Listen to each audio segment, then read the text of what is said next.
अभिनेत्री ऐश्वर्या नारकर आणि अभिनेत्री माधवी निमकर या अभिनेत्री मराठी मालिका विश्वातील लोकप्रिय खलनायिका म्हणून ओळखल्या जातात। तर झी मराठी वाहिनीवरील 7व्या मुलीची 7वी मुलगी या मालिकेत अभिनेत्री ऐश्वर्या नारकर रुपाली हे खलनायिकेचं पात्र साकारत आहेत। तसेच सुख म्हणजे नक्की काय असतं या स्टार प्रवाहावरील मालिकेत अभिनेत्री माधवी निमकर शालिनी ही व्यक्तिरेखा साकारत आहे। पण या दोघी खूप चांगल्या मैत्रिणीही आहेत। या दोघींचा एक वेगळा चाहता वर्गही असलेला पाहायला मिळतो। शिवाय दोघी अभिनयासह सोशल मीडियावरही प्रचंड सक्रिय असतात। अशातच नुकतंच ऐश्वर्या नारकर यांनी सोशल मीडियावर एक व्हिडिओ शेअर केला असून यावेळी या व्हिडिओमध्ये या दोघीही मिळून मोरनी या रॅपर रफ्तारच्या गाण्यावर डान्स केला आहे। तर या दोघींना एकत्र थिरकताना पाहून नेटकरी खुश झाले आहेत। ऐश्वर्या नारकर यांनी या व्हिडिओला डिसेंट वाली मोरनी माधवी आपण फायनली एकत्र रील व्हिडिओ केला असं खास कॅप्शनही दिलं आहे। यावेळी ऐश्वर्या नारकरांनी सुंदर अशी पिस्ता रंगाची साडी नेसली असून माधवीने गडद हिरव्या रंगाचा ड्रेस परिधान केला आहे व त्यावर माधवीने सुंदर असा नेकलेसही परिधान केला आहे। ऐश्वर्या नारकर आणि माधवी निमकर नुकत्याच एका कार्यक्रमाच्या निमित्ताने भेटल्या होत्या। त्यावेळी त्यांनी हा व्हिडिओ बनवला असून या व्हिडिओवर त्यांच्या चाहत्यांनी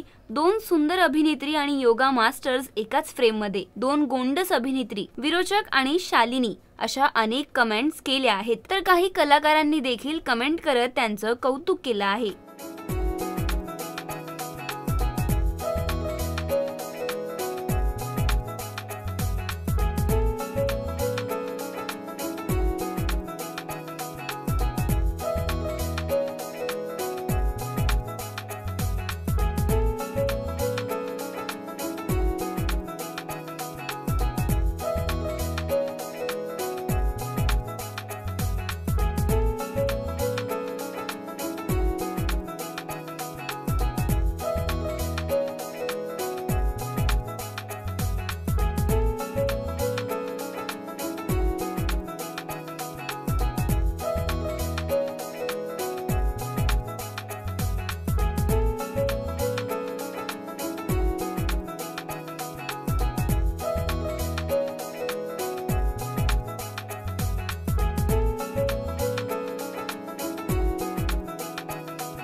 मराठी चित्रपटसृष्टीतील लेटेस्ट अपडेट्स आणि गॉसिपसाठी आमच्या चॅनेलला सबस्क्राईब करा आणि बेल आयकॉन दाबायला विसरू नका।